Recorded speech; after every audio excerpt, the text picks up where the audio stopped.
Heidi-ho there, guys, and welcome back. My name is Robbie, and this is Reservation with Robbie, a podcast show where I bring one guest along with me every week to just about any food spot I can think of. And we talk about sports, food, movies, cats, dogs, cars, drawers, refrigerators, backpacks, trendy stuff, memes, whatever the heck is on your mind, I want to talk about it. That's right, and this week, I brought my childhood friend along, Soopbone. Rob, who's Soopbone? Who is that guy? Let me tell you who that is. That's Adam C. And that's about as far as I'll go. Because if you don't know who Adam C is, sick-ass musician, sick-ass artist, and sick-ass movie set creator, then you need to watch this show. Because it's about to be a good one. Now, before I get started on this show, I want to do a little rebranding, maybe change the schematic, maybe give you a better idea of what this show is about. I love food. Psych. I hate it. I cook every day for a living, and it's not that appealing to me. It's anybody could do it. It's not that exciting, but it's relatable, and that's why I like it. So with that being said, the most relatable food I can possibly think of is Mexican food. So every episode from here on out is going to be Mexican food. I want you to tell me all your favorite Mexican spots to try out and bring all my guests along with, or I'll tell you what my favorite spots are. But it's the easiest to manipulate. People are gluten-free, vegan, vegetarian, pescatarian, all this, diet, keto, whatever it may be, I can change to their accommodations, and it's easier that way. So Mexican food, that's one. Number two, you guys may be asking why I've been out and why I haven't been posting so many videos, and simply because I'm the only one. A few weeks ago, I had an episode shot with my good friend, Adam, and I went to Joshua Tree after. I went to Joshua Tree and I injured my back, and I was out for about a week and a half. I wasn't able to move. I needed steroids on my ass cheek and all that good stuff, but yeah, it's hard to put out content when I'm injured and I'm the only one and I can't really be mobile. So that's one. And two, I'm very new to the editing and like recording of all this software, so it's very hard and new for me, but I'm learning and it's getting to where I like it. So I appreciate you guys that have stuck around for this long, and it's gonna get better from here on out. I just know it. I have a lot of supportive friends and a lot of great things happening around me, great doors opening, should I say. A lot of opportunities that I'm being given, and people believe in me, so I appreciate you guys, and stick around. It's about to be a good one. There's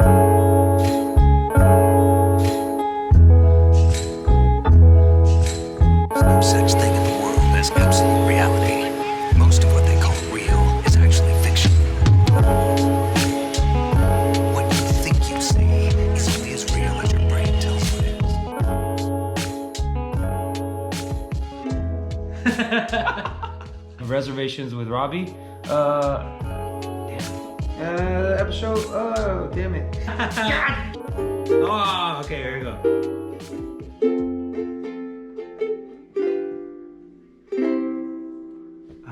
Beautiful.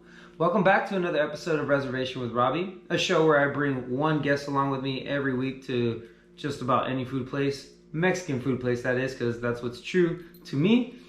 I have a special guest by the name of Adam. He's my friend. I've known him since I was a child. He's been a great inspiration to me with my clothing, with my confidence, with sports, all of it, man. I'm happy to be here. Go ahead and introduce yourself. Hey Any guys. alter egos you have, man. I'm Adam, alter ego Soopbone. Thank you for having me, dude. Appreciate you coming out to Eagle Rock. Hell yeah, man. I think that was like the smoothest intro I've had at this one. Pretty hyped about that. This guy's Bear. Don't forget the Road Dog. Oh yeah, the road dog Bear. How old is Bear? Bear's 4.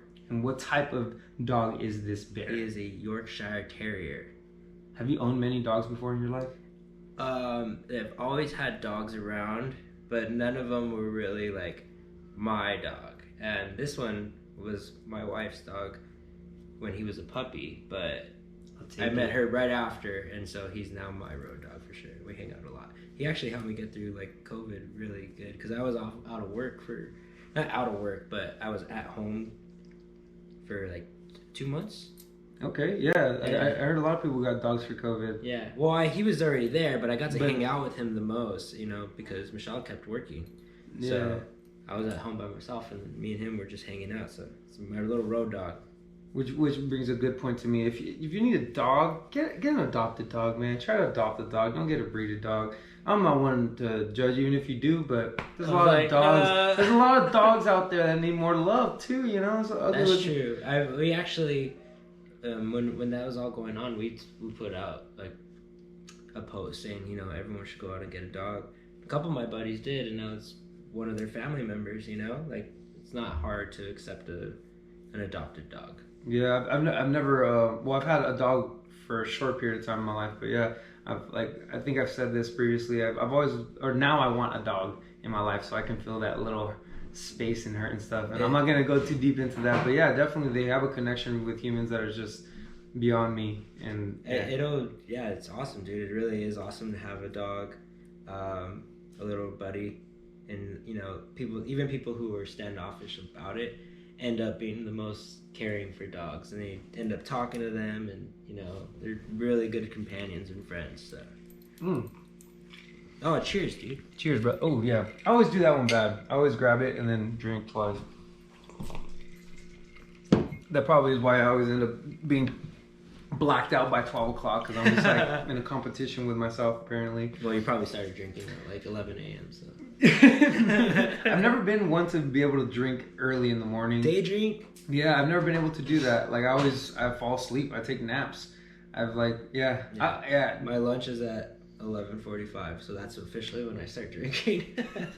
And what is it that you do?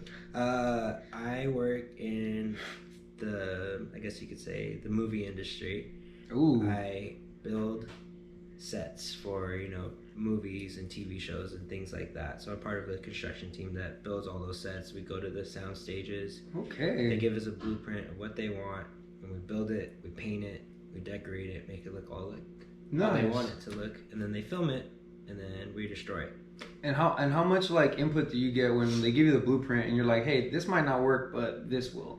None at all. None at all. No, it's actually a lot of the opposite, where we put in our best effort to our knowledge. Okay. And they will come in and say, that's not what we wanted. And Nice. we'll have to change it to exactly what they want. So it's better just to, you know, do what they ask, but for some reason, it's never right, you know? It seems like that's an industry where they're always going to be flipping their mind on what they want, when they want it, how big they want it. It's their vision, so you can't be one to be like, that's not how I would have done it. Well, we're not making the movie, so... Now, when like you see like these movie budgets like for like certain films, do you see where that money goes in the sense of like production crew or production in general? We all see the budget, and it's all shown to us, and it's a lot of money, man. That's one thing I can say. They need it, huh? There is a lot of money, and you know, when they say like, oh, low budget film, you can definitely see what they were talking about. Like Napoleon Dynamite, that was a low budget film. It just so happens that it was one of the greatest scripts written. You know, the script made it itself. It didn't have to have a big budget because the script itself sold. But if you look at the quality, they used real houses, real places. They didn't build anything to make it their image. They used what was already built. Do you know where, by any chance, where that was filmed at? I think it was like... don't fact check me, but it's either Idaho or Utah. It was something like that. That was, and everything I love, gonna say the same thing. And supposedly, that town's now famous for it. You know, like, because people are like, oh, this is where they filmed Napoleon Dynamite. Because, like I said, it was all real places, real schools, real houses, and things like that. You can go find his house. I think it's cool when like cities are impacted by somebody's like movie that's made there, and now they're known for Twilight, dude. Like that. Dude, yeah. You imagine Airbnb in that house? How much that would cost now? Oh my god! You think somebody owns it, or they're Airbnb in it? I feel like even if someone did own it, they might Airbnb it. But I don't know, because you know, it depends on who makes the money when the tourist drives through. Facts. How close can you get to that house for free? You know, if they have a lot of land, they're gonna have to cut it off at some point and say, "Hey, give me money, and you can go see the Twilight House." Start getting. I don't know how it is. I've never been. I like it up there. I like the city and everything. So. I remember when I was in Portland, I was trying to. It was my thing to go to the Goonies house, and we had rented a car, and it was one of the last days, so it's like an hour up from Portland, or hour or two where we were at, and we're driving there, and I go over a bridge, boom, a plank wood seeps up, boom, smashes my radiator, and on my rental car that was, always get the insurance, by the way, because that thing was a lifesaver.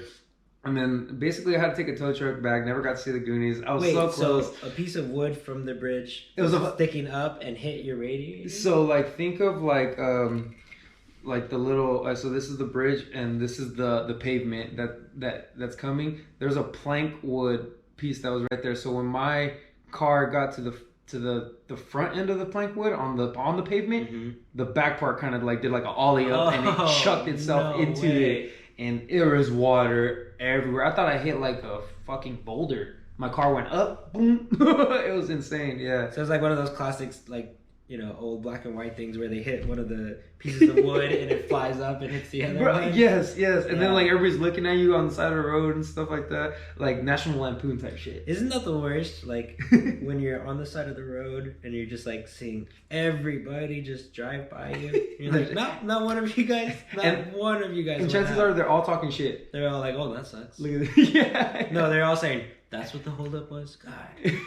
So that's what I was. And I was part of the holdup because I'm like a chismosa and shit. Like, just stare back at them, dude. That's the key. Just like look at every single one of them. I seen on one of your stories with the craziness that it is living in LA. One of your stories was you were driving on the freeway, and straight ahead there was a white sedan, a SUV looked like. And it was facing you on the freeway. Oh man! Instead of you seeing the backlights. Yeah, explain this. Because on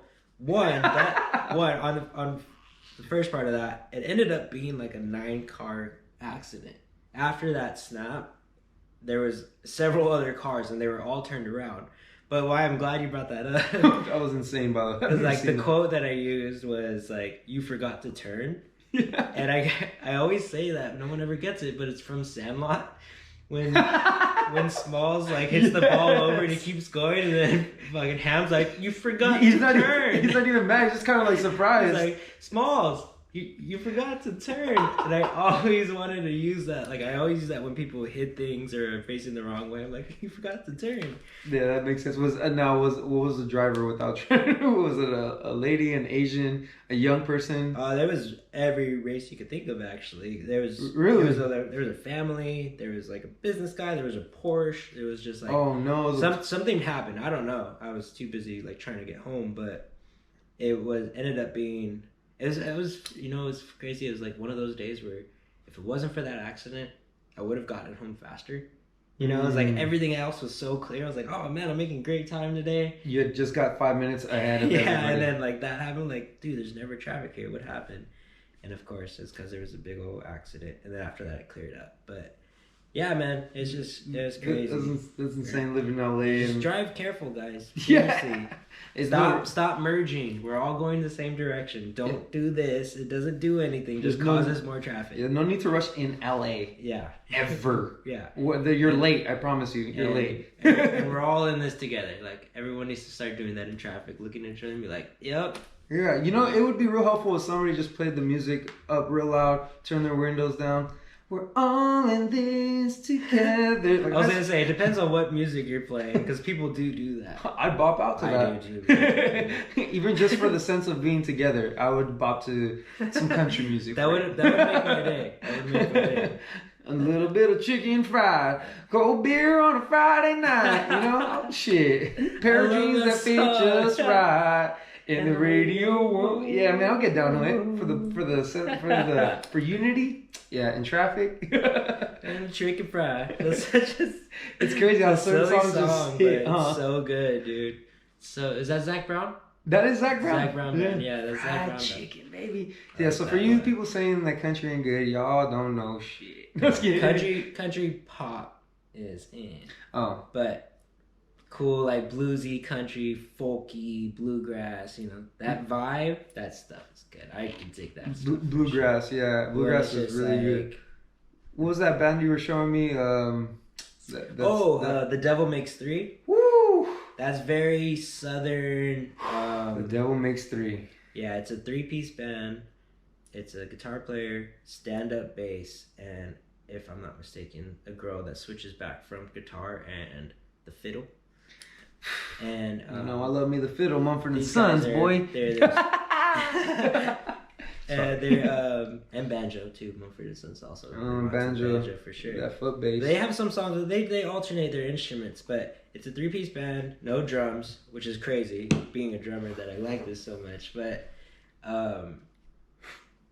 they have very southern soulful taste in their music, and every song is about drinking or the struggles, all that stuff. So check them out. I highly recommend them. The Devil Makes Three, really good music for the soul. Yeah. It always trips me out what's popular in today's age and like how people get so affected by it, but in reality you don't listen to it, and it's just like, why don't you just shine the light onto music, like you're saying, like Devil Makes Three. Like, don't pollute your mind with the shit that's happening. Like, go look for good music out there. I'll tell everybody right now. Yeah. Stop listening to the radio. Yeah, Stop, dude. Stop. There is so much talent out there as far as like musicians, lyricists, and like just talented people that will never get the credit of being in the top radio slots. And it sucks because all those people that are on the top radio, they're all bought in. Which is, I'm not knocking it. Fine. That's your fix, whatever.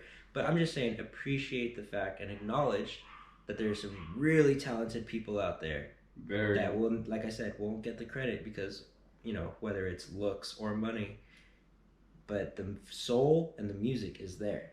Yeah, man. And there's nothing better than finding a band that everyone knows it, that no one else has found yet. And to go in and telling all your friends, like how I was telling you, have you heard of Devil Makes Three? Oh, dude, you haven't heard of them? Oh, I'm going to show it to you. I sure hope people feel that way about after this and like, man, who the hell are they talking about? They said this 3 times, 4 times. Yeah, the Devil Makes Three. And some people might hate it. Yeah. They might hate it, but at least you gave it a shot, right? Yeah, Try it out. Don't give it 10 seconds. Listen to the whole first song, maybe the first 3 songs. I guarantee you're going to find new artists that you appreciate and like, oh, I never thought I would like this. And it's kind of funny too, because you want to take somebody's like recommendation for music and you want to think you know all music or you like all music, and then somebody tells you something and you think you know. For instance, you told me about Mute Math, and I thought that was a band, so I was like, yeah, I've heard of that. You just said it wrong. Yeah, Math rock. Math rock. You see? Mute Math. Jeez, this is embarrassing, but this is all part of learning about math rock. Yeah, math rock. It's a type. As a genre of music. It's a subgenre of rock and roll. Yeah. It's like what I was explaining to you. It's very technical. The reason they call it math rock is most pop music is written in 4/4. That's the standard. So there's 4 beats of measure. Mm-hmm. But math rock, what they'll do is they'll use fractions and like 5/8. And this is why 3/6. Just different unique time signatures. And a lot of people find that complex, and like I said, they won't be top 40 because it's not easy to listen to. You have to like almost think about it when you're listening to it. Yeah, when you were breaking down that song in the car, it was insane because you can tell the difference of what they were doing and like what I clearly have been listening to or whatever, of the other music, and you just broke it down so mathematically. It was sight, man. They knew their pockets and when to like hit and come in and like you said, like Universal. Like I described it, they're all going off on their own tangent, but then at some point, which is usually like the downbeat or the 1, they line up, and then they all go do their own thing. So it's like someone's going fast, someone's going slow, but at some point it lines up and then it goes back, and that's kind of how you look at it, like as a visual. But that shit fascinates me. And most, like, even for me, you're not gonna get it the first time you listen to it. You have to kind of listen to it over and over and like really understand. It's like reading a novel with big words in it. Yeah. You're not gonna really understand until you kind of reread it and like finally figure out what's going on. Didn't you say that they themselves don't even know that they're doing it sometimes? Yeah, like when those type of bands. I've been in a math rock band, and one of my friends, Gregory. Shouts out Gregory. Shouts out Gregory Coco. Woo! Probably one of the best guitar players that I've ever met, and very intricate with his music. But he never says, "Hey, I'm going to show you what I played." He just picks up the guitar and starts playing. And so it's almost my job to be like trying to figure out these, fractions and equations that he's using, and like be on time. So okay, is there a certain person that would like it's more favorable to start a song in the sense of a beat and something, or is it like a drummer, a guitarist, or is it With both? that, it's almost always the guitar player. Get a little backup to your musician like resume and stuff like that. You've been in a few bands. So I started playing the drums when I was 6 years old. Okay. My dad bought me a drum set. He actually asked me, "What do you want to do? You want to play guitar? You want to play bass? You want to play drums?" My favorite band at the time was The Police, who is the drummer's name is Stuart Copeland, one of the greatest drummers to ever live, and in a sense of like very unique drummer.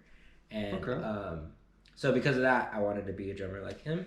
I started taking lessons, and I took lessons pretty much my whole entire life. I've been taking lessons on the drums, and I joined my first band, like 12. It was actually with Coco, my friend Greg. My first band was with him. Nice. This little rock shop thing where we took lessons. They got like a guitar I remember player. this place. You remember Highland Music? I remember Rancho right across, or right next to Target. Yeah. Yep. Yeah, I went there one time to see you. Oh, really? Yeah. I swear to God, yeah. That's how so I know funny. that, like, I was like, yeah, it's deeper than that, because I know Adam, bro. That's tight. I totally forgot about that. Yeah, so did a band there as a kid. My cousins, who I actually work with in the movie industry now, they play instruments, so I jumped in with them. They taught me, like, they were the ones that introduced me to blues and, like, Jimi Hendrix and, like, things like that. They took me to my first concert ever, which was Social Distortion at holy shit, at the Avalon in Hollywood. And I was, I don't know, 11, 12. And it was just like, oh, this is, and they're like my older cousins, so I was like looking up to them, like, this is rock and roll, in LA, in LA, dude. I started wearing like Social Distortion shirts, and that's when I started wearing Chucks and cuffing up my jeans. Hey yo, Chucks have been your thing, bro. Where you and like cut off like you cut off those pants, bro. Yeah, that's trippy. Yeah, now it's a style. I get it, but man, Adam's been on it.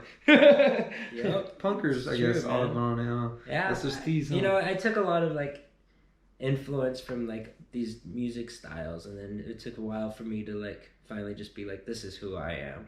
But in that same sense, I did the same thing with my music. I didn't want to just play the drums, so I started teaching myself how to play guitar, a little bit of piano and things like that, just because I wanted to expand and not just, I don't want to be a drummer, I want to be a musician, Yeah. And so I started writing my own music. I started producing my own music on like workstations. Remember MIDI in high school? Yeah, that's what introduced me to the interface and like creating different beats. So making beats. There's a bunch of creative people that were in that little class, huh? Dude, there was. Right, like right when that came out, I remember a nook of people kind of being like really into that. And there was a handful of like, not everybody really went into it, and then went outside of school and did studio work and things like that. Yes, I don't know their names, but I do remember. Don't know their names. Don't know if they're still out there. I hope they're still doing it. Yeah, man. I hope you guys are still making music. It's a beautiful thing, but Yeah, you go into MIDI. Yeah, so that's where I started getting into that. And then with a couple of rock bands going on tour, and you went across America and shit? Yeah, I was on tour for, I don't know, a total of like 6 or 7 months, and I got to see the country. How old were you when you went and did this? I was 20. 19. Nice. 19. Nice. And do you feel like you lived a partial like that rock star lifestyle? Yes, it definitely was in my head that we were, because in reality, we were playing in front of 5-10 people that we had no idea who they were, but it was our job to go out there and find the people and be like, we're from California, come find us, come to this show tonight, Did you ever go to Florida? I hated Florida. Sorry. I don't care. Yeah, it was so hot. It was like sticky. Oh, dude, I couldn't. So this is this Florida story. We went over to Florida. It's always a Florida story. We went out, we played the show, we had a great time. We went out to a bar after, hung out with the locals, still 100 degrees outside. And then finally, mind you, we're on tour in a tour van. So it's like, we don't have anywhere to stay, so that's usually nutty, man. In every city, we were lucky because in every city we went to, someone was always like, dude, come stay at my house. And we always had a place to stay. So we never really had to like sleep in the van or do anything like that. You're like a skater, dude. Yeah, for real. Like dead ass. Yeah. King of the road type shit. Well, Florida wasn't the case. We didn't meet anybody that wanted us to stay at their place. So we thought, oh, you know what? We were right on the beach. We thought, you know, in California, we go and we sleep on the beach all the time. You know, like when you go like surfing in the morning or if you're partying out late, the beach is so nice out here that you could just go and drink and you end up falling asleep on the beach. Yeah, avoid the beach patrol for 2 hours and you're in the if morning. you get a little like nook where they can't see you, you're good. Yeah. And unfortunately, that wasn't the case with Florida. But we thought it was like, dude, like let's just go. It's hot. Let's go to the beach. We'll throw out our blankets and we'll fall asleep on the beach.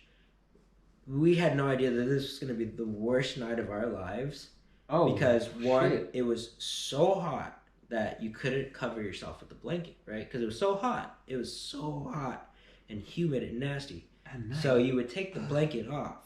And I didn't know this. Now it makes a lot of sense, but I guess we're young and dumb. But because of the humidity and the water, there's a shitload of bugs out there. Oh, like the gnats and shit? Gnats and bugs my and all this God, stuff. bro. So we are getting bitten up left and right. And then you'd be like, oh, and you would cover yourself with the blanket. Then you would get hot and you'd be like, God damn it. And then you would get bit. And then it's like a Florida hours, welcome. dude. Hours went on and like we had nowhere to go. So we were on the other side of this fucking country. And so eventually I was just like, fuck this, dude. I could already see like the light coming for the sunrise. Which, mind you, it's the sunrise at that beach, not the sunset.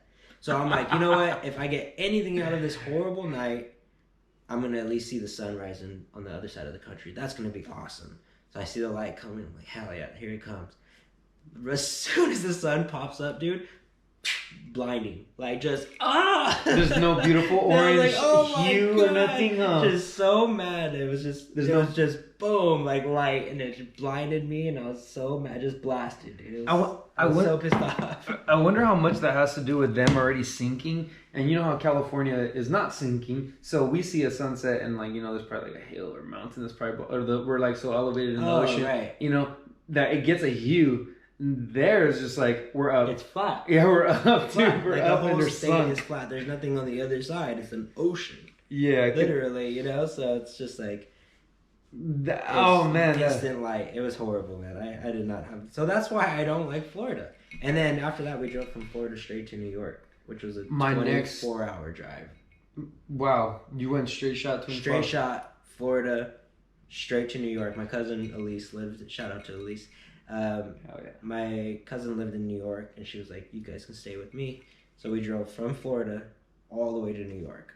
See, so like kind of like how dogs were my whole life. I didn't never cared to go to New York, and I never cared for dogs in a sense. But now I wanted to because I feel like New York is a hub of just, you can make it if you just actually get around. And it's so close and so like compact.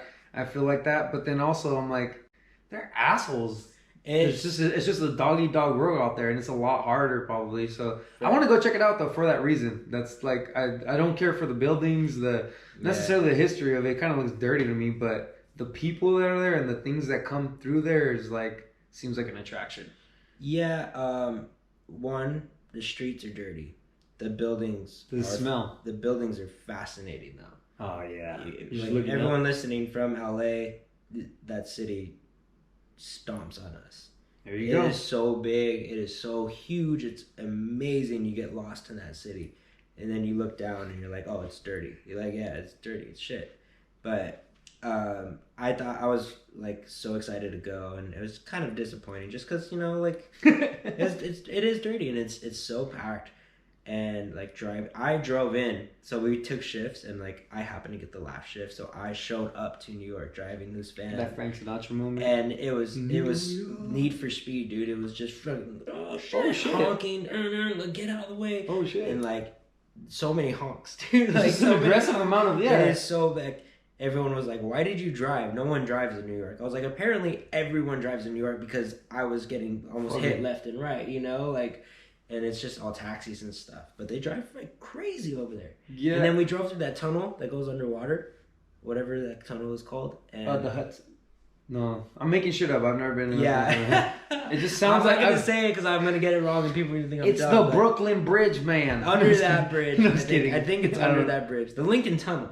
Oh shit! Is that it? That sounds right. I mean, considering you said tunnel and Lincoln, those are two legit things, and I guarantee you it's underwater at some point in time. Yeah, Well, I'll take that. It's 2 lanes, one going this way, one going that way, and it's this tunnel, and it's just like it goes all the way to the other side of the city, and it is terrifying when you've never drove it, and then all of a sudden you're in it, and you're just like, oh shit! And I started thinking like, all I have to do is go, eek, and everyone's life is ruined. Everyone's life is ruined. Like it's so tight, dude. That's nutty that they would build things like that. But then again, it's like such an old city. It's like we're just trying to adapt. And like Right. we put it underground on one road. Yeah. Oh my god, But- something went wrong. With music. That's why it's just. So those are the kinds of things that I got to experience, like with music and things like that. So those are the adventures and the stories that I have. Is a bunch of them, but it was great. It was really great. Oh yeah. How about all right now? You work in the movie business. Right now, I believe you're working on the show Euphoria with Zendaya. I just started watching it. Thanks to you. You basically hyped her up. You said she's taller than me and she's prettier than me, and that I was like, oh. And So- she's chill as fuck. I've passed by a couple times, and she's very humble, seems polite, and doesn't seem like one of those people whose fame's got into their head. You know, she seems really cool, really chill. She's always talking to people. Everyone's always laughing with her, and it's really cool. But the show in general is amazing. is a great show. And for those of you who watched it, it's, you know, it's gonna get way crazier. That's all I can say. It's gonna get way crazier. Yeah. So he knows a little stuff. I'm not gonna let that shit Yeah. out, but yeah, he told me everything. Just kidding. No, yeah, he came in today and he was like, "Oh, dude, I got something for my wife," and I was like, "What? Wait, Yeah, don't tell them what that is. yeah. No, you got something for my wife," and then they're just like, "What?" I was like, "Your anniversary was a few days ago," and he's like, "No, I got it," and we're like, you really got something for like so and so show or whatever type little thing? Easter eggs. Little Easter eggs, and I'm like, are there any more souvenirs or cool things that you've gotten from being on set of all these things, or things that maybe you even wanted to try to? Nothing that I've brought in home or anything, but we have a trailer with all of our tools and things and stuff like that. And every show will take something after the show has been filmed or movie has been filmed. Usually there's some kind of memorabilia that we'll take and put it up on like a little shelf or something like that. You know, Because in a sense, it's not like taking it because it's on your property, but to be honest with you, it's gonna get thrown away anyway. Oh, terrible. Things like that. Okay, all right. So, do you remember watching that movie Big Fat Liar with Frankie Muniz? Yeah, I remember parts of it. Yeah. All right. Do you remember how they were in that big old like costume wardrobe-y kind of like? That's where they're staying in a sense. It was like they had all the old costumes from old movies, all the ping pong tables. Do you know if that's real? A prop house. Yeah, prop house. Yeah, It's a prop house. I don't know which studio's prop house is, but every studio has a prop house, and it is like that. They have everything you can imagine. It's like a fun house. Mm-hmm. So when people are like, well, it seems like a fun house because of everything that's in it, but in reality, it's just a factory that has a bunch of stuff in it. It almost reminded me of Disneyland because they have costumes on their like just like on rails and shit, and they're just like shuffling through shit, costume heads and princesses and Yeah. Like I was like, whoa, this is a big old. That's more of like Oh, a wardrobe. Yeah. Place. Yeah, and then they have like, there's a wardrobe house. There's a prop house. Like, so the prop house is like, if a producer's like, I need a stop sign. They're like, we have 30 stop signs. Which one do you want? Like a fire hydrant. Dude, name something. All right, I don't know. Let me get you some Piece of furniture. a lamp. Oh, so you don't even. That's lamps stupid. is the. No. Yeah, No, I'm just saying. Yeah, no. I wanted to get something good. I wanted to be Give me I needed a blender. Oh, dude, what year do you want? I want a Ninja. No, that's too new. They'll buy that. But if it's something like, an old school fridge. We want to, we're doing a 40s, scene. Okay. So a scene from the 40s. They go to the prop house. They have literally all their fridges, all the appliances from the 40s right there. And is there a favorite project that you kind of like worked on, or everything gets better? So far, this has been my favorite project. From the people you work with and everything. from the people that I work with, the team that I'm on, and I work with family members too. I have family in the industry. They're the ones that got me in the industry. Without going too deep, but how does one get into the business in a sense? You have to have somebody that you know in there. Yeah. Very rarely do you stumble upon these jobs. It's very, very, because everything is like your name is on the line. So if I said, hey, like I have a friend named Robbie, he wants to join.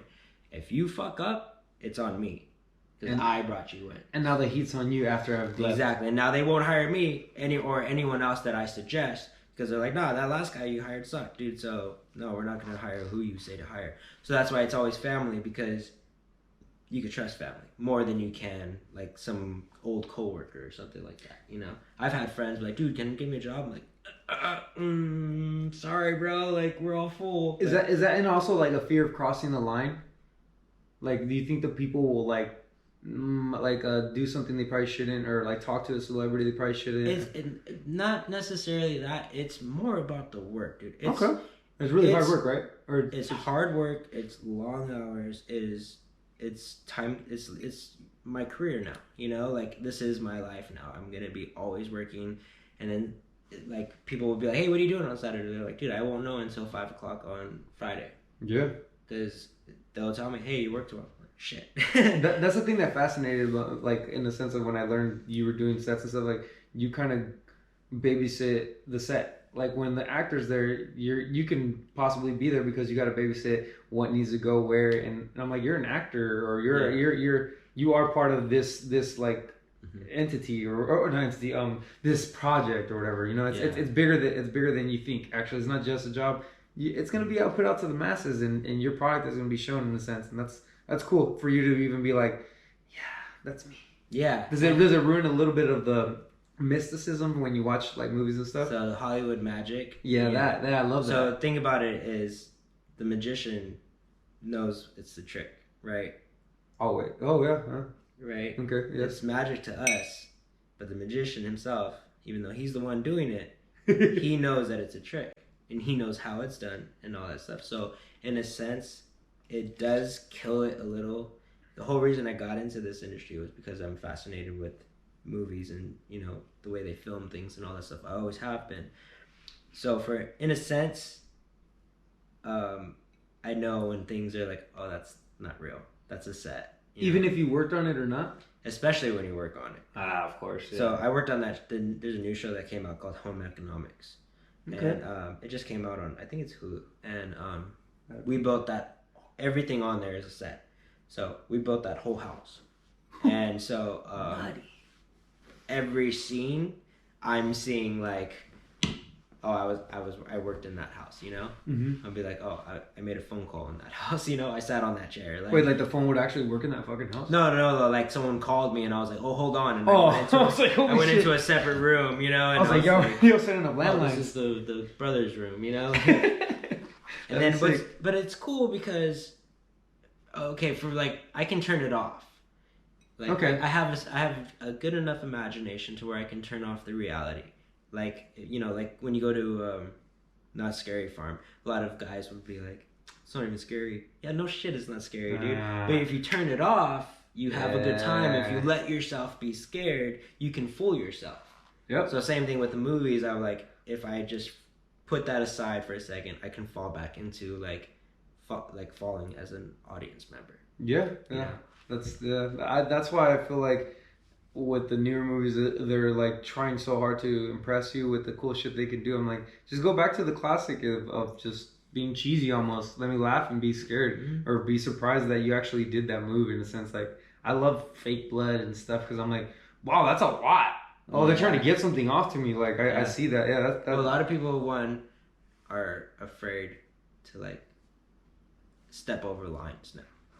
You know, back we were kind of, I don't want to get too into it, but a lot of people are like a little timid on what lines are allowed to cross. Yeah, you know? man. That's why I admire Quentin Tarantino so much. He's not afraid to pass those lines. He says, I'll do what I want. I don't care who gets mad at how much blood is coming out of this dude's head that I just chopped off. His own fucking rules, man. That's my movie. I think how he has like a vision for his, like, everybody has a style, but like every one of his movies is like pretty different in the sense of how everything is like shot or made you feel or something like. The detail that he uses, you know, like things that people don't notice, like when he zooms in on people's drinks and like fingernails and that sound, That's like, things me. like that, where you're like, whoa, like why is this movie so good? That's why it's so good. Yeah, Because he pays attention to detail, you know. it gave you the feeling of like, oh shit, I'm there. Like when when you notice something at a bar or something, you're listening to the conversation and you look over to your left and you see that. It's like he got that camera angle of that girl passing by and you're like, what the fuck? Right. He's that good. Yeah, he's that good. Yeah. And what you were saying about going back to the classic ways, like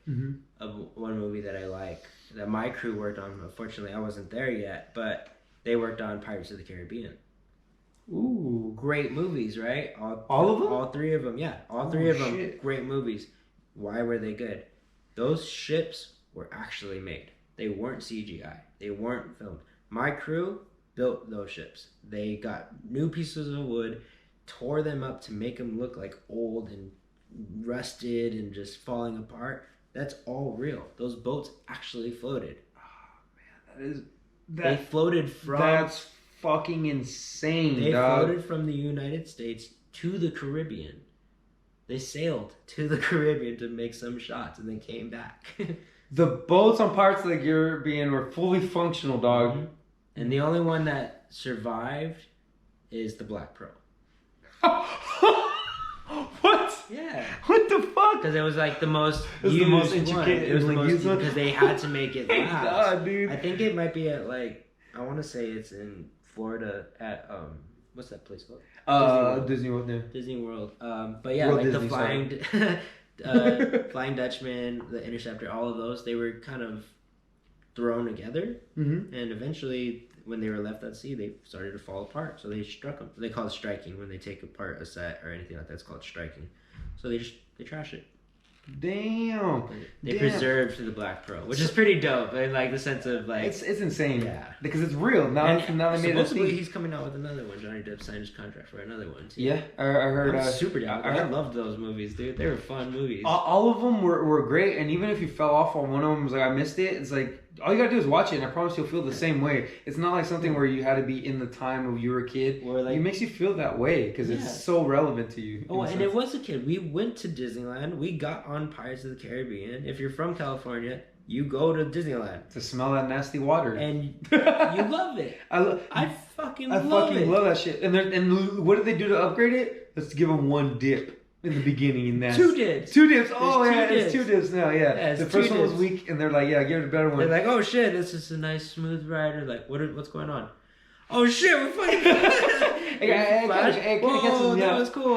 Oh fuck, another one. The water's sinking in my rest. boat. Yeah, the rest of it, you're just fucking. Dude, that ride. It was supposed to be a walk through ride. You know that? Yeah. Yeah, I tripped out on that. Like when I'm like they did that, and then they found a new technology in the sense of another ride. I think it was Small World, and they're like, yeah, let's just bring that shit over here. They're like, dude, water rides. This is the way to go. Yeah, man. And it really is, dude. That the vibe you get when you get on that boat and you hit that, like, it's and you go. Well, you're in water. As soon as you hit the water, you're like, I'm a sailor. I'm fucking living life right now. I'm a pirate, like, dog. This is a ride. I'm gonna go through the town of this, and then I'm like, see a drunk man. Yeah, the bridge. Like, choo-choo trains don't do it for me. Like, they have those rides. Like, you're on a train. Like, this is kind of. Do you like Disneyland? So, okay, I love Disneyland. Yeah, I love Disneyland. I'm not one of those. I don't have a vest with a club on the back or anything like that. I don't approve of that personally. It's there shouldn't be Disneyland gangs, guys. Yeah, there shouldn't be denim. Their pins are not that good. I'm sorry. I'm a pin collector, avid, and don't get me wrong. I have my share fare of denim vests, and I see people. I'm like, ooh, that guy's got a denim vest. I want to know what his patch says. Peter Pan? Why you got a Peter Pan patch on?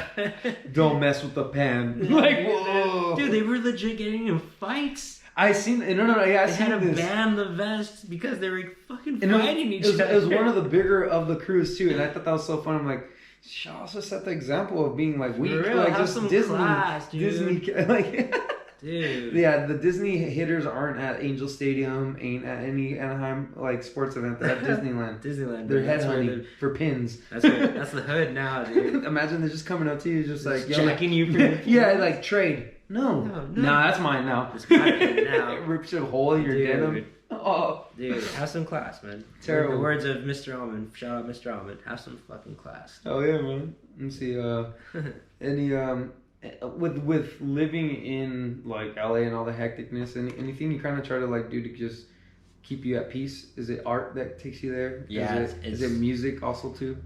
It's definitely been in the last 2 years. It's definitely been more of painting, dude. What's your style, man? People like it. Sometimes I like to be alone. I like to bring people in. As far as what? As in when I paint, I know it's nothing serious. It's more of a release for me, and I just want to let people feel the same release. So you bring people around you, and yeah, so I can feel like free. Not people. I'm sorry, like my girl or my cousin or one person. No. One person. Yeah, I'm sorry. People. It's not a paint and wine. It depends. Only because like there's a process that I have, and my paintings never look good until they're done. So when I'm doing things, I hate like doing something, and in my head I see it, and other people are like, that's cool. Like you don't get it yet. Yeah, it's not that kind of thing, you know. Yeah. But I do like the vibe. Like I've had friends come over and we're all painting. That's a different vibe. You know, like paint nights where I'll have literally like, hey, 4 friends come over. That. Let's grab some drinks. Let's bump some music and everybody paint. And I've done that for a few years now. With like that's how I kind of really got into it. Was I just happened to be around people that wanted to paint, and they're like, "Can we do it?" And I felt bad because I was busy painting. I'm like, yeah, pick up one of those canvases over there. Oh yeah. And yeah, so that. All right. Boy, you're scaring me. Nah, I need a charger. Battery's dying. It's dying on the lap. But yeah, no, I do enjoy having the good vibes around. It definitely increases creativity, but in the same sense, it makes time go by faster, dude. There's so many times where I've been painting and then like I look at the clock and the next thing you know it's like 3:30 in the morning. Like, holy shit, dude, I've been painting for like 5 hours because I'm just so locked in, you know. Yeah, man, that trips me out because I'll start getting like watery eyed, and that's what I know. Like, I'm always one of those people kind of like look up to people in the sense of you because you really are an artist. I'm one of those people that I'm like personality, energy, and I'm very intrigued by the way you can just calmly do something and make it look like masterful. I'm like, I'm so high energy. I need to get you to be like I'll edit you into being something awesome or whatever the case may be. But like the fact that you can focus on something and just this is gonna get done when it gets done or whatever the case may be. I'm just like, I gotta finish a cool art project now. Or I used to be. Sorry. Yeah. Now I'm just like, it's been 3 months since I touched that thing. Let's see what it looks like now. Yeah. Now that feels the best to me. That happens to me a lot too, where it has to be the right moment. Same thing with music. I don't want to force it. I've never liked it. Yeah. When people are like, we have to write a song. Fuck that, dude. No, we don't. No, that's not why I did this. In any sense, you have to do this. I hate those words. Like, you have to do. I don't want to do anything that I have to do. You know, like, I want to just do something. That's if I'm gonna do it, I wanted to do it because I wanted to do it.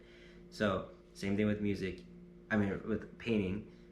There's times where I'm trying to like force it out, and I hit a wall. I'm like, I don't know what I'm supposed to do after this point, and I'll put that painting away and I'll hide it behind other canvases, and then like I'll like literally like records. I'll go through my canvases and be like, oh shit, wait, and then I'll like look at it, and I'll just grab a marker or something and be like, because it's scary for me because it's it. I don't want to mess it up either, you know. And then you're like looking at it like, I have an idea, but let's see how it goes.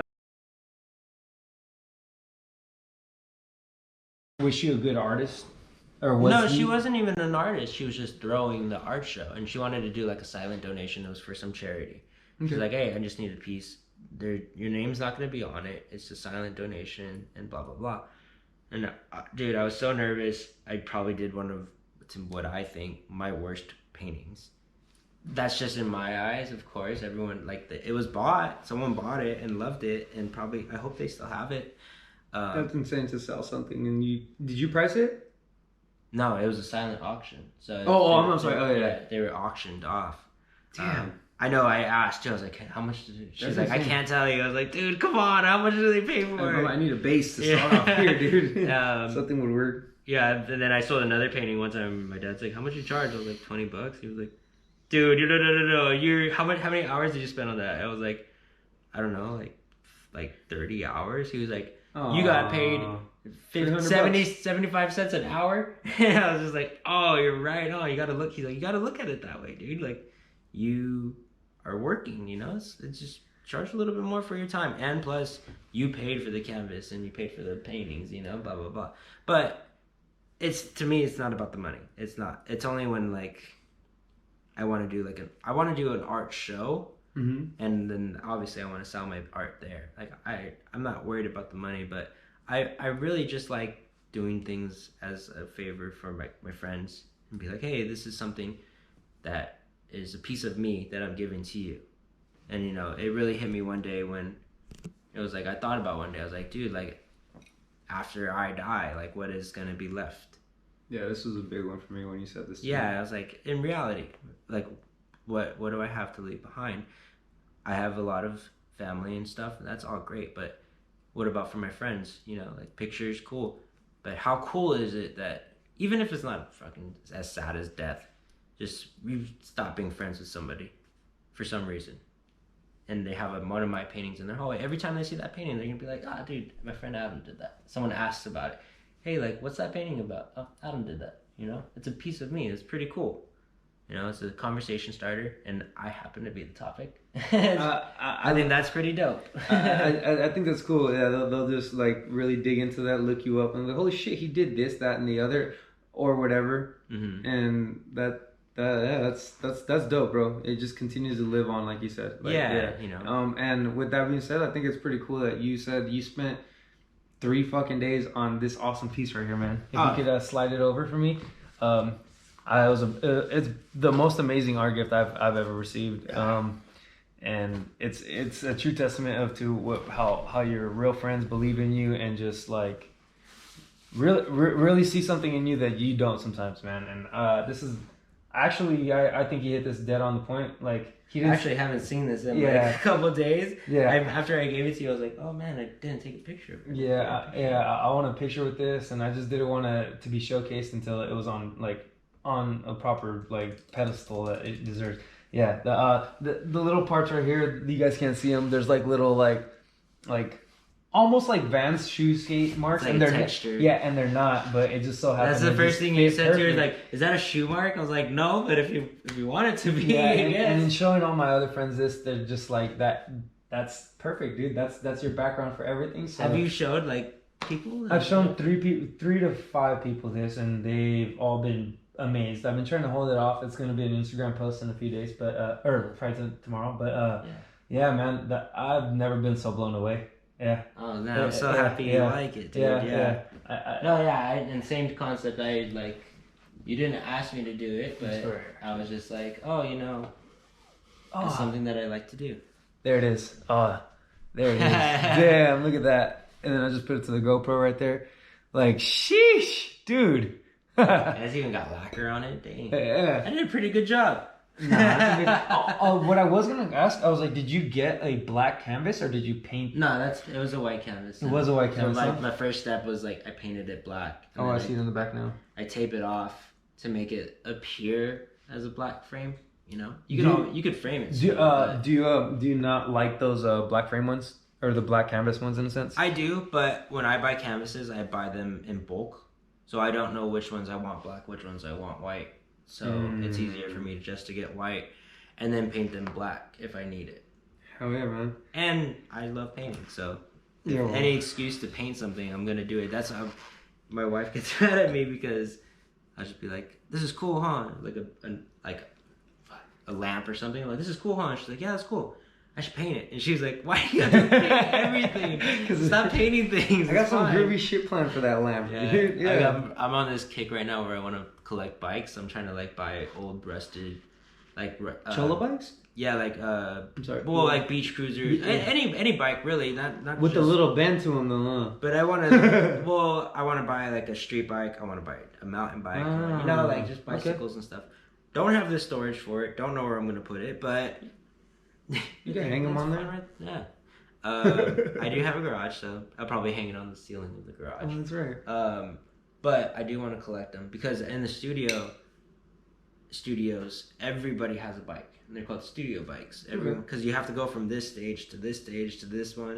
And then it's lunchtime and you're in Hollywood. So like you don't want to drive your car. So everyone just rides their bikes around. Do you get paid for using your bike? Paid? Yeah, because I know Disneyland paid us for using bikes. Really? Swear to God, yeah. This was in like 2015. Yeah, I'm gonna have to talk to my union Yeah, about that. and, What? and it's like a rideshare program, and you just like link up your bike, and that's it. Like, no way. yeah, it was the weirdest thing. Not that many people used it, but yeah, it was. It had like a crazy. 20-section bike rack right there, and I was like, wow, that is great. I had no idea about that. Yeah, no, we don't get paid for them. But it is more convenient for us because, like I said, in Hollywood, there's a lot of restaurants. It's so much faster to just jump on your bike, ride off the lot, and go to a lunch place or something, rather than walking up the parking structure, getting in, going past security, driving through Hollywood to get wherever you need to go. Seems like the new find parking, drive back, go up the parking structure, walk all the way. It's so much easier to get How on long your did bike it take you to figure that out in the sense of? Oh, because I had friends and family in there. They were like, "Where are you going?" I was like, "To my car." Like, no, dude, grab your skateboard and let's go. Like, all right, cool. So I'm on the skateboard gang. Oh, I see that there. Yeah, nice. but big ass wheels too. That's why I got got them, dude. Yeah, that's why I got those them. curves. Big ass wheels, so I could just smash through everything. But I started riding a bike that was lent to me, and it's so much more fun. And I forgot how much fun it is to ride a bike, dude. It's really cool. Hands, just a little wheelie here and there. Just chill, you know. I'm gonna get a basket so Bear can chill in there and just go cruise down the beach and shit. You know? Oh yeah, man. I'm glad. And it's also another thing for me to paint. Dude, you're just be painting bikes now, customizing bikes and shit. My cousin is actually a like pretty fucking famous painter, and he started on painting pinstripes on motorcycles and cars and things like that. Is that the shop that we went to? Remember we went? Yeah, there's a shop here. Shout out to my cousin Sonny in Highland Park. There we go, Highland Park. He has a shop called Nixon, and he clean. He sells all his merchandise, his paintings, and his brother and sisters that are painters and stuff like that, companies, they all sell their stuff there. Yeah. Really amazing. One of the reasons I started painting was because he was one of the cousins that I jammed with. Okay. And I saw his artwork and I was just like, dude, this guy's so sick. I want to be like that. So I started practicing drawing. And that's when in drawing, I didn't start painting until I was a teenager, but it got my interest in art, you know. Oh yeah, man. And he's making a living off of that. That's all he does. He doesn't have a regular job. Yeah, this dude's shop is really nice. You could tell he did the handwriting on the walls and everything inside that place. It's a real treat. I would definitely check it out. They have nice things for you guys if you need them. But yeah, very very hyped that life is going in the positive direction that you want it to be. Hopefully, man. Yeah. And I'm honored. I'm blessed to have you as a newfound like best friend to me because you've opened up this sincereness in my heart to just be like loving to you, and I just I'm just happy that I'm gonna be here a lot more often in your home, bro. Yeah, and it's Eagle Rock is popping. Don't sleep on it. It's really actually stay where you're at. Don't come over here. Yeah, don't come over here. We got like less than 0.1 of people leaving Los Angeles already this year. Did you see that? Go. Yeah. Bye. Ya vete mucho la pinti. Ese pinchi.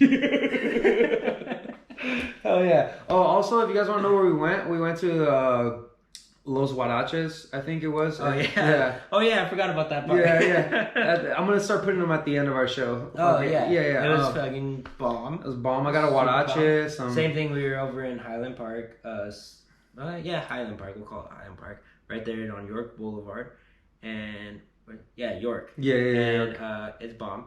Yeah, everything's there you can imagine. They have ramen, fried chicken, all up in that area. It's a super good spot to eat. I'm gonna be back here more. There's gonna be a lot more episodes with Adam. Sweet. I'm happy that we finally got this one done. I appreciate you guys taking any support that you guys give me. I appreciate it. I was down with a little bit of a back problem. I wasn't able to move for a few weeks, so putting these episodes out were a bitch. I had already shot one with Adam previously. And technical difficulties on my end. It's just a learning thing, so it's gotta happen. Yeah, just stick with me, guys. Every episode's gonna get better. I promise you that. Quality, and yeah, love you guys. From another episode of Reservations with Robbie. See you next week. Yee.